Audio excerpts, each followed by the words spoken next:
Ahoy, ladies and gents, how are you doing? Hope you all had a good weekend. It's the 24th of October. Welcome to the BBC Spews. Only a few days before Bootneck's birthday, which is also around the time of the core birthday. Pamare Pataram. It happened, didn't it? We got the globalist takeover that we all expected. Again, you'll have to laugh, don't you? You knew the albino jellyfish was going to have took his 10 pieces of silver and wasn't going to take the gig anyway. Who's in? Jack McLeod Jr.'s in, Kenny Ainsworth, Stevie Orn, John Hunter, Void 17, Husky Two-Tone, Davy Parker, Derek, Kate Taylor, Sunflower, Ralph Cray, Matt McCoy, Mr. Myrtle, Mike Hawke, Davy Lampard, Woman on a Mission. What type of mission? I hope it's not a covert mission to destroy the United Kingdom from the inside out, like our current Prime Minister. Mike Wilson, Derek, Blue Van Man's in, now then Online Killer, Mike Taylor, Craigie, there's a few in, Danny Ashton, This Is England, Sad Wings Raging, Dave Rui, Manda Sky, Whiskey Straight Alison as well, Viking Sax, Bongo Pongo, Tess is in, Widow Shins, Christ, I'm not doing everyone. You must be chomping at the bit, you lot. 170 odd people in already. Well, I guess you're excited to see what type of smears, slurs, and infantile, puerile insults I've got for the man. I'm going to disagree very slightly, ever the contrarian, with many of my brethren, centrist, reasonable, right-wing, independent libertarian YouTubers is my ilk, and say that you do have to at least concede that Rishi Sunak, if memory serves, I mean, I think about 2016, 2017, he nailed his mast to Brexit, didn't he? Which is a lot more than you can say for the fucking Truss, the Truss droid who had the personality of a house brick. So again, I'm not saying it's great that Rishi Sunak's there, but I'm just saying they're all bought and paid for. Boris Johnson's bought and paid for. They're all globalist shills. So if you're going to have a globalist shill, you might as well have an actual Brexiteer globalist shill than a hardcore, devout Remainer constantly on the campaign trail crying about Brexit, like Liz Truss. I'd rather have Sunak than her. Liz Truss was shocking. To me, you might as well. I'd rather have had. Well, not rather. You might as well have had Anna Soubry in as Liz Truss. Liz Truss was a proper dyed-in-the-wool Romaniac. Always on the parade, on the. I nearly said the parade square. Always on the campaign trail with a wonky face, talking about how we should remain in the European Union. So I don't really care about Rishi Sunak. I know a lot of people are like, oh my fucking God, Rishi Sunak, but is he any more of a globalist shill than Liz Truss and Boris Johnson? I don't think so. And like I said, at least he said he was happy with Brexit, which is something that the last moron was unhappy to come out with. You know what is annoying though? Have you noticed how we copy the Americans now? Again, because that's the way they want to play it. These woke, what's the polite word for them again? Cunts. These woke twats. Why do we always talk about your ethnicity now? They could just say he's the youngest prime minister in a century or whatever. Why do they have to say British Asian? Like, we copy the Americans now. We don't say African American. I bet we do soon. I bet we do. I bet you within like the next couple of years, everyone who in Britain who happens to be black is going to be, oh, I'm African British. We just seem to all. Everyone sings off the same hymn sheet nowadays. Do the same shit, annoying hymn sheets. Why do I keep getting adverts on BBC now? I'm supposed to have an ad blocker. Come on, work. Oh no, okay. It's not doing anything. Try again. There we go. So what have we got? Mixed reaction from the EU. And why, pray tell, should I give a monkey's fuck what the EU have to say about anything? Who cares? Who cares? Jessica Parker, mate. That's not the one. It's not the actress with a face like a foot with a face drawn on it. No, it's not her. The dizzying speed of development in British politics has fascinated observers in Europe. Oh yeah, because they're mega. The Europeans can get on the high horse about British politics, can't they? Yeah, of course they can. Fucking Belgium didn't have a government for about 8 years. It's not even a real country. Rowan Farage said that. He said to like Guy Verhofstadt, however, like, you're from Belgium. It's not even a real country anyway. It fascinates me that European politicians look at Britain and go, yeah, they're crazy over there. You don't even have a country, mate. What is Belgium? What is it? They didn't have a government for 8 years and nothing. It didn't make any difference. So basically, if you don't have a government for 8 years, it doesn't make a blind bit of difference. You basically haven't got a country, have you? Like nothing happens. You basically just got a field with people in it. You know what I mean? If you had a field with a few blokes in it and they didn't have a government, nothing would change. Well, that's Belgium when they didn't have anybody running the fucking place. Although maybe that's because the EU runs it, doesn't it? So they don't really, because they don't have any representation in Brussels. It said eyebrows hit record-breaking heights at the possibility of a Boris Johnson comeback. In Brussels, Johnson isn't a man who carries much trust, no fucking shit. And there was some relief that his efforts on return failed. He didn't put any effort in. He didn't. Basically, he took his 10 pieces of silver and walked off the stage, didn't he? Because they didn't want him back. So he's just took the money. He's just took the money. Jeremy Hunt, there's another one. Jeremy, like I said, I've said this last week. Jeremy Hunt, every single time Jeremy Hunt has come in front of a voting bloc. It doesn't even have to be the general public. It can be the general public, Conservative Party members. Anytime anybody with eyeballs and ears gets the chance to vote for something and Jeremy Hunt is on the ticket, Jeremy Hunt doesn't win. So why is he back at the top of the tree as well? Like it really does blow my mind. The man is electoral. He's a tumour on the bollocks of the electoral process. When he turns up, he'll go, they hate you, Jeremy. And everyone makes it like it's the left who pretend to do a Freudian slip and call him a cunt all the time. But it's everybody. It's everybody who's got eyes. Isn't it? It's not just the lefties. It's everyone with eyes. Conservative voters, people who voted for Johnson, fucking hate Jeremy Hunt. But what's he in there for as well? Chancellor. Fucking Chancellor. I wouldn't let Jeremy Hunt, well, I wouldn't let him in my fucking kitchen, let alone run. I was going to say I wouldn't let Jeremy Hunt be in charge of the weekly shop, but I wouldn't let him in my kitchen. I'd call him a twat and slam the door in his face. So it's mad. It is mad, the world we're living in now. Like I said, you have to laugh about it because it is clown world. You know, you got these the last two PMs who nobody voted for, one of which was a hardcore Remainer. You couldn't make it up. Jeremy Hunt turning up when everybody hates him, even all the Conservatives. And now he's the Chancellor. So you've got a Chancellor that is about as popular as a brain tumour, as major dental work. You've got a Chancellor who everybody left and right hates. And you've got a random fucking banker who nobody voted for. If Rishi Sunak ran in the last general election, Tories probably wouldn't have won a majority. So you have to laugh. You have to laugh. How long before Sunak has a toothbrush and gets one of his testicles removed as well? Was that only a rumour? Did Hitler only have one bollock? Where did that one even come from? But it's funny, so I'll keep saying it. What else have we got? So let's read the BBC summary. Rishi Sunak will be the UK's next Prime Minister after winning the Conservative Party leadership contest. Sunak will formally take over as PM tomorrow morning after meeting King Charles. Sal's sausage fingers himself is going to give him his blessing. Fucking hell, I hope he doesn't try to shake his hand.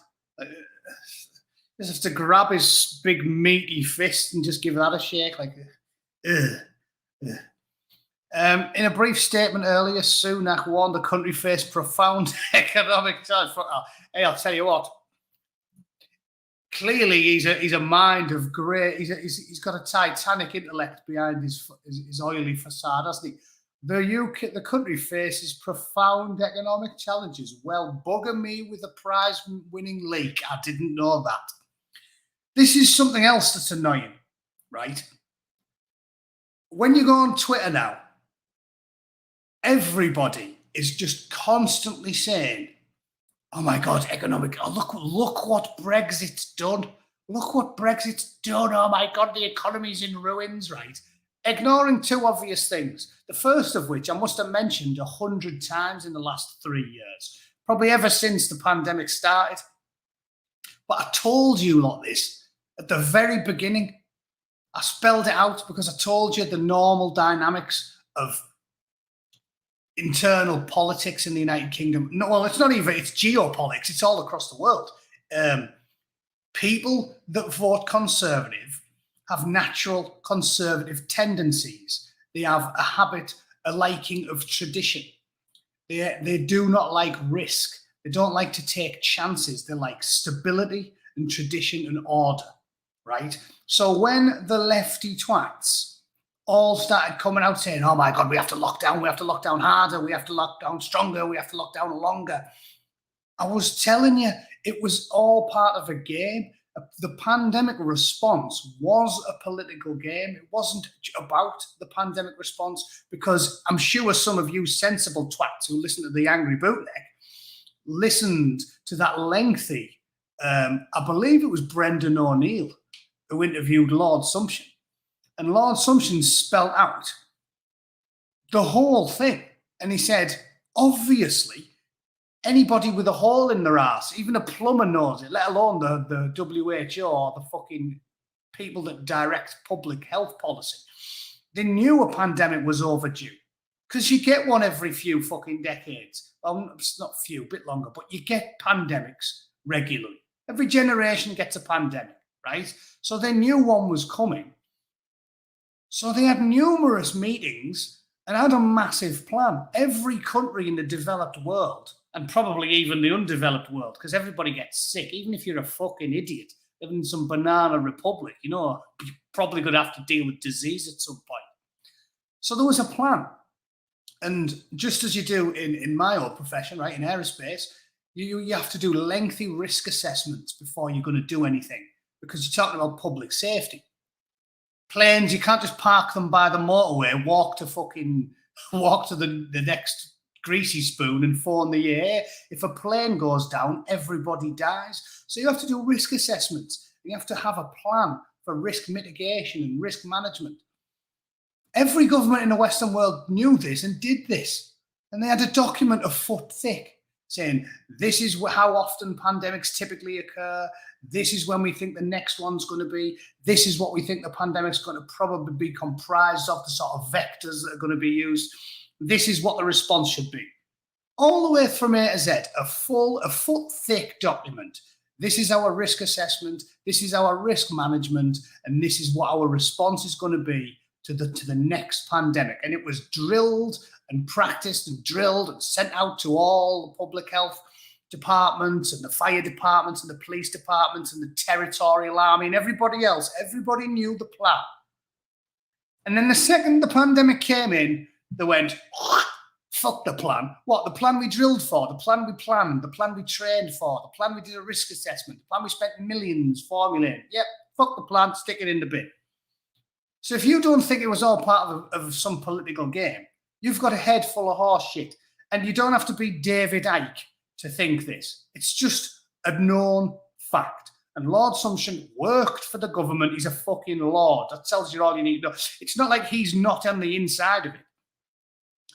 But he's just one who's probably got a shred of integrity and doesn't think something as well known by the general public, a risk mitigation plan for a pandemic response plan, a risk assessment. It's not like he's ignorant enough to think that isn't going to get out. So he just got ahead of it and said we knew what we were supposed to do when there was a pandemic. We knew one was going to occur. We knew we were overdue one. And they threw it all in the bin. And this is what I keep telling you. The reason it clearly got thrown in the bin was because they knew it would tank the economy. And now, when you go on the BBC or Sky News or Channel 4 or Twitter or Facebook or any fucking where, you've got a load of lefty, globalist, woke, what's that polite word? Cunts saying, oh my God, look what Brexit's done to the economy. Oh my God, look what Brexit's done. We're all skinned. It's all the fault of Brexit. Well, first of all, pull along, duck. If you don't have the ability to go on Google and type in economies of the world and then see that they're all in the shit everywhere that followed this plan, I don't know what to tell you. You are thicker than a Dockers sandwich. I don't know. You are thicker than rice pudding. If you're incapable of, when somebody says Brexit's wrecked the economy, you're incapable of going on the internet and going, how's the United States economy doing? How's France's economy doing? How's Germany's economy doing? How's the entire Eurozone's economy doing? How obvious is it? I mean, you are thick if you can't put that one together. So A, every country that did this is in the shit. And B, why are people that are traditionally not risk averse, i.e. not conservative, the conservatives are risk averse, the woke lefty twats aren't, they're the ones who say open all the borders, some of them could be rapists, let them all in, let them all in. They're not risk averse. When you go to a gay bar and sniff cocaine off a man's penis and then have promiscuous sex with 20 of them in one night, like Owen Jones and the fucking Guardian reading sex pest, sexual deviant, pill popping fucking scum do, you're not really worried about risk, are you? It's just, I mean, again, this should be self-evident to anybody who's not a lunatic, right? Conservative personality types worry about risk. That's why they go, quite risky letting in 10,000 random men from the third world. That's why conservative types don't do drugs. I mean, conservative types sit in, watch the news, read the paper and drink tea. Lefty weirdos do MDMA and PCP and sniff cocaine off a copper's cock. That's what they do. And they have unprotected, promiscuous sex with dozens of men. And then, when the pandemic starts, because it's a political game, they go, oh my God, we've all got to stay in the house for 2 years. We've got to stay in the house. And the conservative ones are going, do you really need to do that? So do you see what I'm saying? Look at all the evidence. Look at all the evidence. It's undeniable. Why are they acting so out of character? Well, I'll tell you why. Because they knew it would tank the economy and never waste a crisis. They knew it would tank the economy. They did it on purpose. They tanked the economy on purpose, so they could now go, oh yeah, it's all because of Brexit, that. It's all because of Brexit. Thinking the general public are too fucking dense to look at the Eurozone area as a whole or any of the individual countries that did a massive lockdown, and we'll go, okay then, let's go back in then. Let's go back in then. Fuck it. I mean, it's that easy. It's that easy. Yeah, and there's a good point. 300k is supposed to be a deadly virus. Joe Biden was having a pop at Trump. I mean, you must remember this. I don't know if this made the news in the United Kingdom, obviously, because I'm a Yank now. But when Trump got in early with the pandemic in like March and said, oh, it looks like it's bad coming out of China, we've got to lock all the borders down, they showed the true colours because they were all going, yeah, go and hug a Chinaman. Nancy Pelosi went on to telly and went, yeah, Trump's just a bigot loser. Get yourself to Chinatown and lick the fucking door handles. Go to your local Chinese restaurant and lick the door handles. That's what you should do. That'll show Orange Man bad. Pelosi went to Chinatown. Yes, Theresa, remember, Pelosi went to Chinatown and was going, yeah, lick your local kitchen sink. So it's laughable. They told you that they didn't care at the beginning. When the mask slipped literally, because it was soon fucking back on, 8 of them, and you have to wear it for 2 years. So it's a farce. It's a farce. They knew it was going to fuck up the economy, and they did it on purpose. And Slorosi, the fucking haggard, wizened, old, raddled slut bucket, she they are like the mafia, and all the politicians over here in California are all related to each other. Like Gavin Newsom's like a nephew or something. They're like it's like the Sopranos. They're unbelievable. They're just as bent as they are in England. So, yeah, it's ridiculous. I don't remember that one. No, that one, it's funny how I remember Pelosi's, but I don't remember that one. And yeah, that's funny as well, isn't it? It all stopped overnight the same way Putin invaded, which is another funny one, isn't it? It was like, well, monkeypox as well. I mean, maybe that's why they stopped banging the drum on that, because that is the pinnacle of what I'm telling you about the farce where the people who are not averse to risk pretend they are because they want to tank your economy. Because monkeypox, you get people who have unprotected sex with hundreds of men in a year while sniffing poppers and staying up at 4 o'clock in the morning and fucking in alleys. You get them going, oh, you got to worry about this new one. It's like, really? The lifestyle you lead, and now you're telling me that I have to be worried? I'm not worried. Don't tell me you're worried the way you live. If you were a risk-averse person, you would live a life like, the old Church of England vicar. And the virus could tell the time, yeah. Funny that, isn't it? Weird. So it's just hilarious. The whole thing is a farce. So Sunak there, that was quite a long rant about that one sentence. But Sunak saying the country faces profound economic challenges is laugh out loud funny. Profound economic challenges that you cause on purpose. And that's why I've been telling you, we haven't had a change in policy since Tony Blair, because these twats had the exact same policies as Labour, the SNP, and the Lib Dems and the Greens. So you tell me if there's any point in the modern Conservative Party. What's the point in them? They're supposed to be called the leader of the opposition, Keir Starmer. They agreed on everything. The only thing they disagreed on was how fast and how aggressive you should be with the lockdown. His idea of an adversarial parliament when Boris Johnson was the Prime Minister was saying, but you could have locked down faster. But you could have locked down a little bit harder. That's agreeing. That's agreeing with him. It's a farce of pretending to have an adversarial parliament.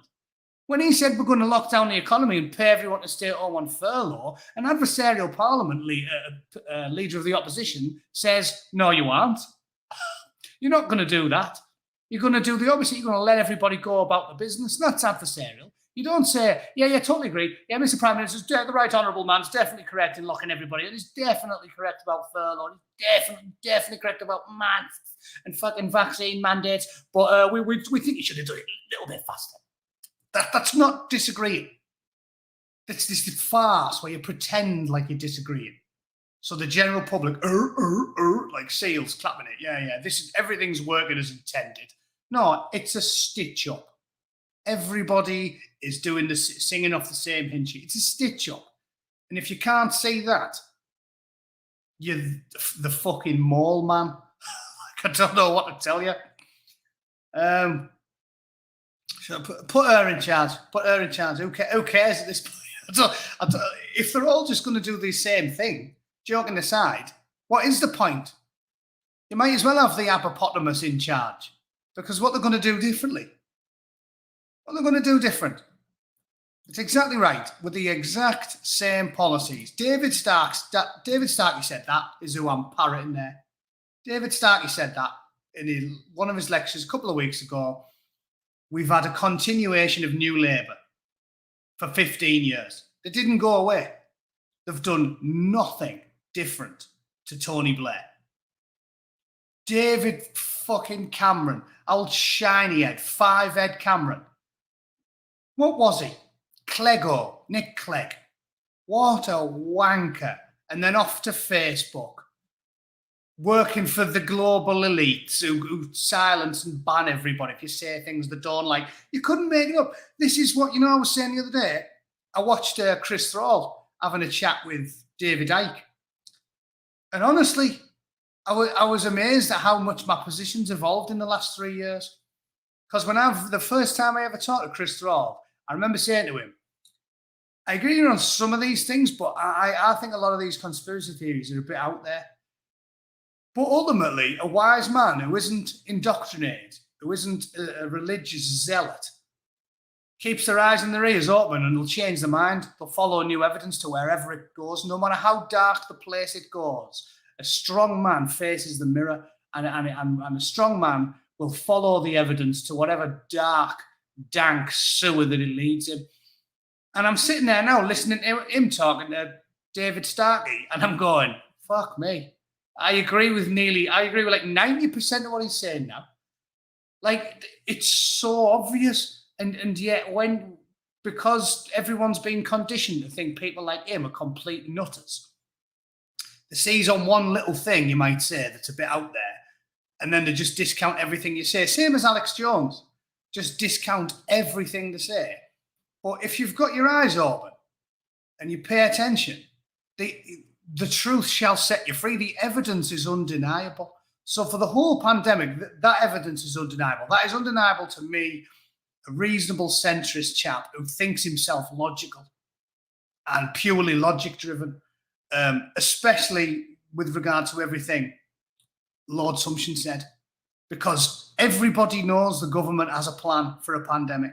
Everybody knows all responsible first world governments have a fully fleshed out, drilled plan for a pandemic response. I knew it being in the military, being a bootneck, there's public health emergencies that the military get involved in, and you do drills to deal with them.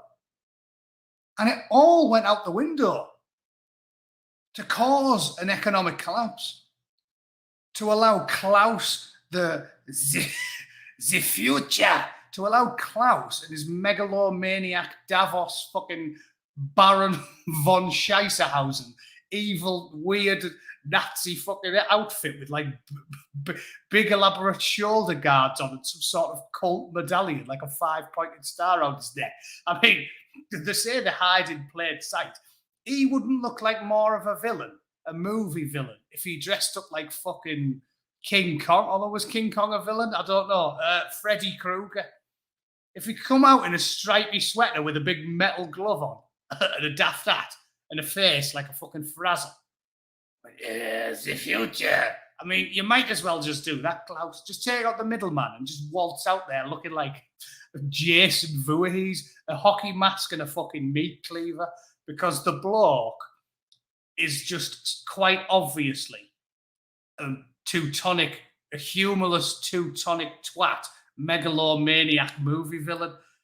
So yeah, you know what I mean. And this is what I'm telling you.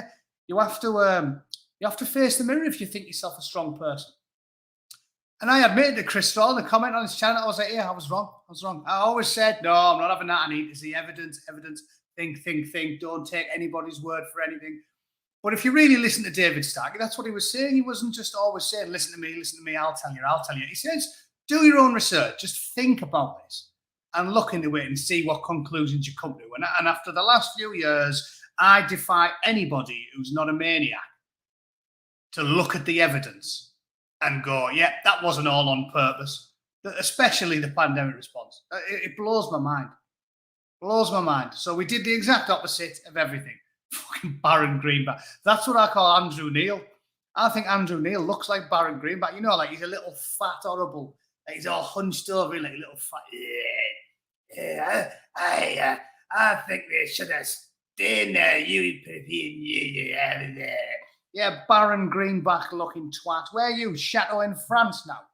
Greenback looking cunt. Fuck off. Take your 8 chins with him, you fucking warty-nosed fat frisp. So, anyway, quality. I love it. So, there's that. Profound economic challenges on purpose, you slimy, oily shitbag. You know, he's got so much money, it almost makes me go against my principles and side with the commies. Like, I'll tell you what, just rob him. Just almost. I'm not advocating. I can't bring myself to turn into a commie rat. But almost. Just rob him. He's got a few billion quid. Just rob the cunt. There you go. That'll put a minor dent in the nation's finances. He will become the British. I don't care. I don't care about his race. Don't care. It's not even, that shouldn't even be on there. We're not American. Nobody gives a shit. We give a shit about the fact that he's a globalist shill, fucking belongs to the big banks and big government and Klaus and eats the bugs. The other thing that annoys me about that is when you see how endlessly hypocritical these people are, what makes you think that they'll actually do any of it themselves? This is what annoys me. Again, if the people that run the world weren't absolute degenerates, hypocritical, lying, sneaky, devious degenerates, maybe we wouldn't mind pitching in. Do you know what I mean? Like, if I knew everybody else was pitching in, then I wouldn't mind pitching in. But you know that they don't do any of it. John Kerry's the best example from the Americans. I mean, you couldn't make that up. John Kerry's like, oh, everybody else there, oh, you have to do your bit for the climate. And then he's in his fucking private jet getting noshed off by an underage air hostess. The way these people live, why should any of us sign off on it? You know, I'm sure, right? Again, I'm sure this will annoy the purists among you, but I know I'm open to any ideas. I've never actually tried a cricket bar out of principle, but I've seen them for sale in like these posh middle-class arsehole supermarkets in California. I'm pretty sure from some of the protein bars I've eaten that are a bit shit, I eat a powdery one called like No Cow because they're cheap and they're just made of like ground up beans and shit, so there's quite a lot of protein in them. I'm sure using whatever techniques they use to turn all this stuff into powder, that I could eat a cricket bar. I mean, I'm English. Some of the meals I've eaten for pleasure would curl your toes up. I'm sure I could eat a cricket bar. It wouldn't be that bad. You know what I mean? It's not if you get a ground up cricket bar, you're going to be like it's the worst thing ever. So I could eat them. But I won't.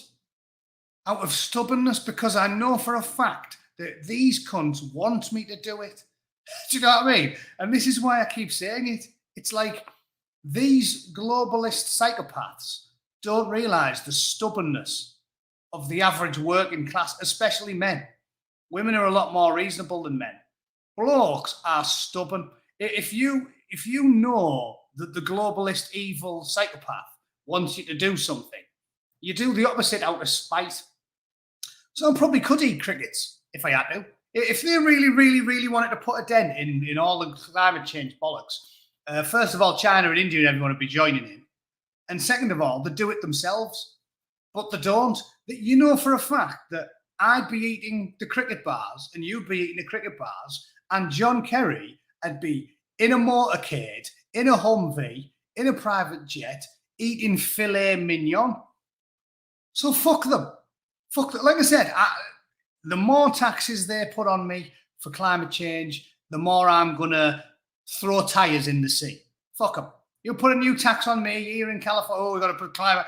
I'm going to reverse a fucking Ford Sierra into the fucking sea and blow it up. Because I don't care. I don't care. This is exactly spiteful class malcontent. That's a great word for it. I'm not doing it. And me, I've always been good with looking out for the environment, me. So what I'm saying, my climate footprint's tiny. Me and my missus, we eat healthy. We walk everywhere. We walk all over the place. We hardly drive for Americans. If it's a mile or two, we walk. We walk to do the grocery shop. It's like a mile to the grocery store. We walk. We take a bag each and we walk back. We walk all over. We only fly once or twice a year. We hardly ever drive. We eat sparingly, which is a big one, which I keep telling you fuckers. When you get some big fat, because all these climate twats are always fat for some reason, some big fat purple-haired horror show, the fucking head like a melted welly. You have to do with the planet. If you're eating 5,000 calories a day of almonds, tofu, nut cutlets, you're consuming far more. You're generating far more carbon than me if I'm only having like 1,700 calories a day because I live mega healthy and I have like 500 calories of steak. Me and my missus, when we have a meal, we share a chicken breast. Like, that makes me sound like an absolute scrubber, but I'm not. We do it because, A, this is America, and a chicken breast is like some sort of mutant fucking, like, I don't know what it is, but if you've ever seen a chicken breast in England, it's probably about, what, like 6 inches, about year big.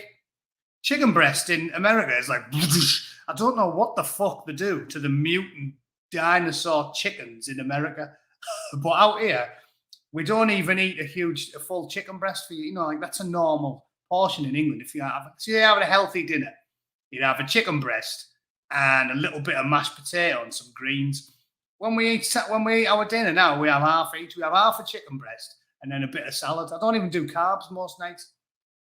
So we'll have like a plate of spinach and a chicken breast, and she spices it. She's a good cook. And that's all I eat.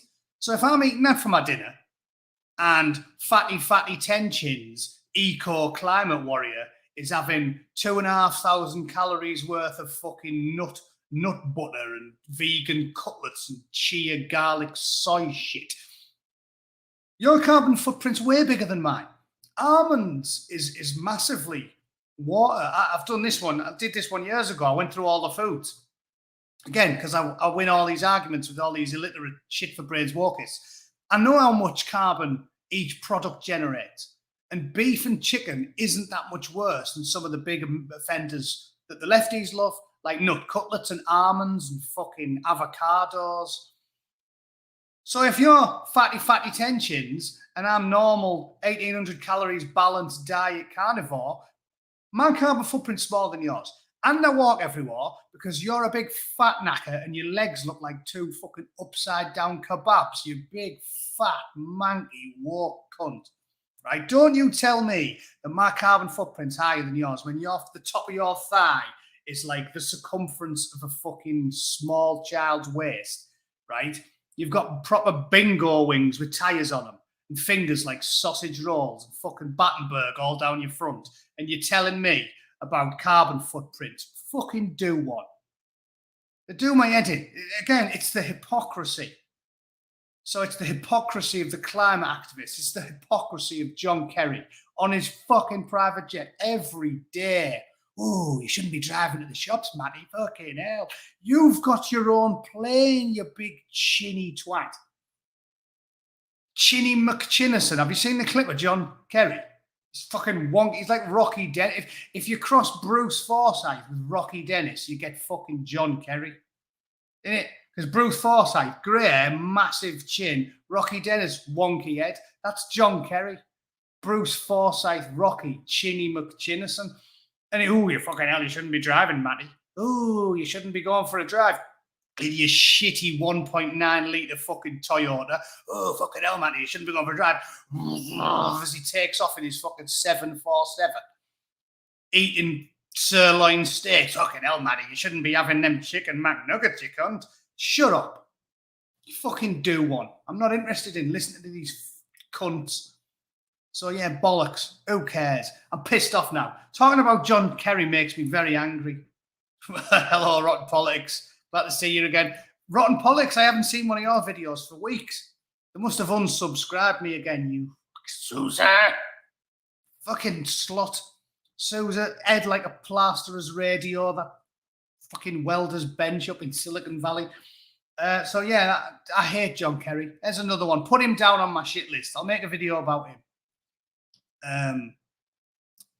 Christ, I've gone on for ages there, whinging. I'll refresh this page, see if anything new's happened. Hopefully he's resigned.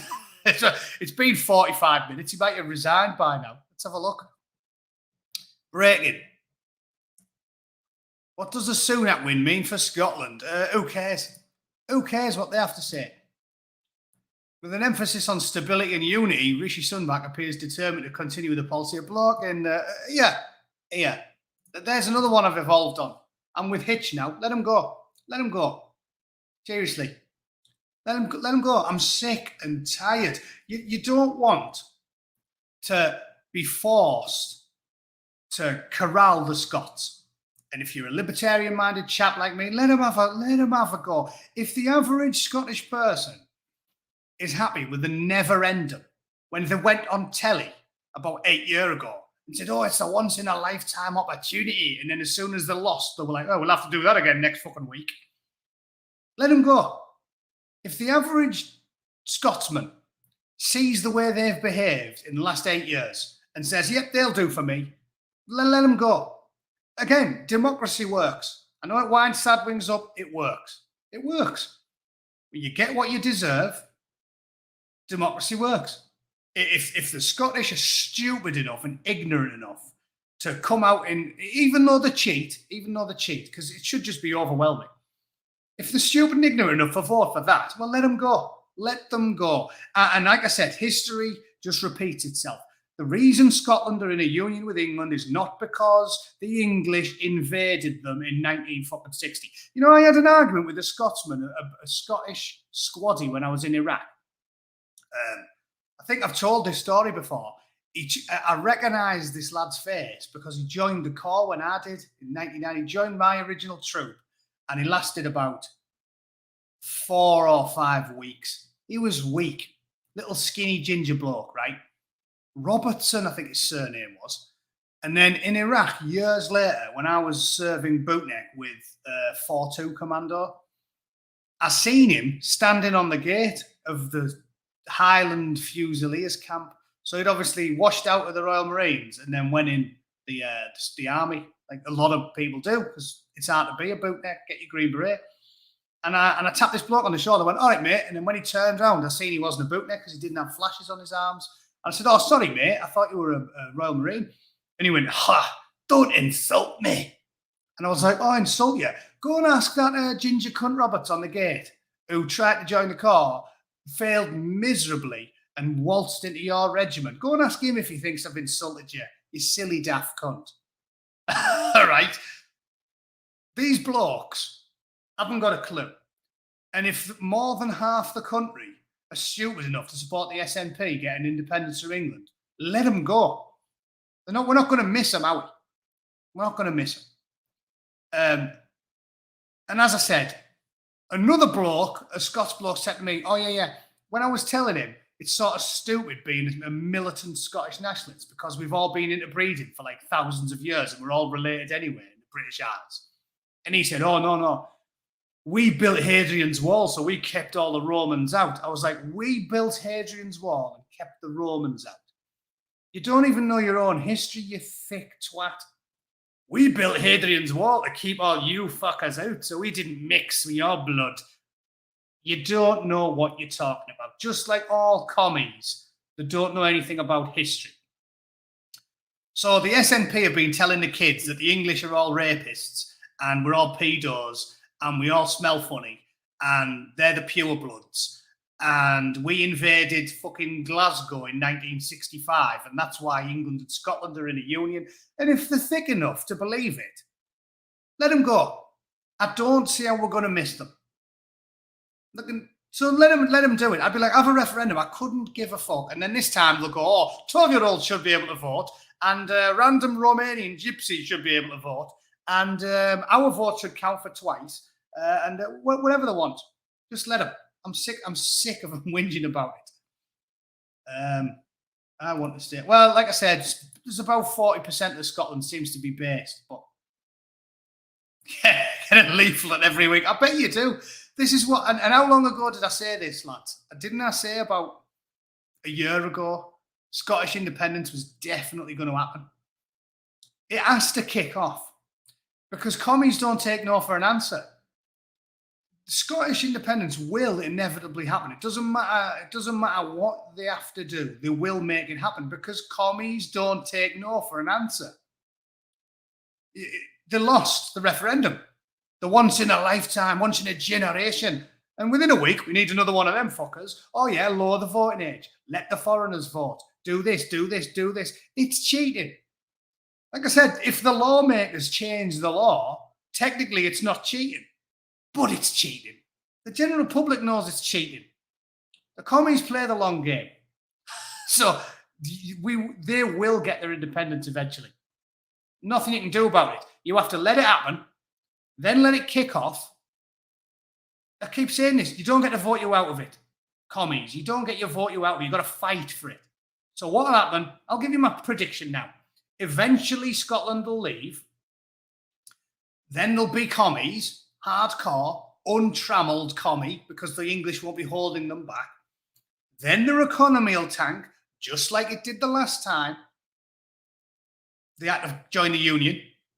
And then we'll have to fucking bring them back into the fold again. We'll pay your debts, lads. It's not your fault you voted for a poisoned fucking dwarf and a big fat sack of rats like Ian Bastard Blackford. And the pedos and the creeps and the weirdos, Alex Salmond and all of them. And then we'll pay your debts off and then we'll be back in the union again. That's what's going to happen. So they will eventually get it, but rest assured, they'll be back in eventually.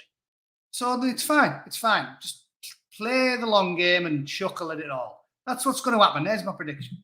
They'll go out, they'll go fucking bankrupt, they'll come back in, just like last time. Unless, of course, you lot in the chat who disagree with me, unless you lot think that commies actually know how to balance the books. I mean, really?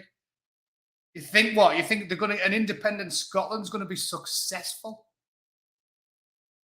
What have I said? 5 years into an independent Scotland, they'll be fucking eating the penguins in Edinburgh Zoo. They'll be battling. They'll be battling to get into the fucking lobster tanks in the aquarium. I'm having that twat. They'll be so hungry, just pull it straight out while it bite its head off. Lunch. That's what's going to happen. So, yeah. Sorry, Phil. I think it's inevitable, mate. And then you'll be skinned for a few years, and then you'll rejoin. It'll be fine. It'll be fine. You just have to be skinned for a little while and maybe fight the fucking devilish Reds on the streets of Glasgow. Nearly an hour there. Right, I'm going to bugger off then. Yeah. Don't know how I got on to Scottish independence, but we somehow always end up there. It's because I do, joking aside, like the Scots, because a lot of the lads in the core were sound. So 40% of Scotland, good lads. But the rest of them, they're going to need to be fucking educated the hard way, because I don't think you're going to be able to vote your way out of this train wreck up north of the border. Right, thanks for watching, everyone. I'm off tomorrow, so I'll be back on for a stream tomorrow at the same time. All right? Easy. So don't despair. I'll be back tomorrow. All right? Thanks for watching, everyone. I'll see you all very soon. Toodle fucking pip. Remember, keep smiling. It is a laugh. It's total chaos and economic desolation is at least funny if you have the right mindset, right? I'd rather lap at the puddles and fucking live off salted porridge for 10 years than give Rishi Sunak an inch. So fuck him. All right, see you all soon. Cheers.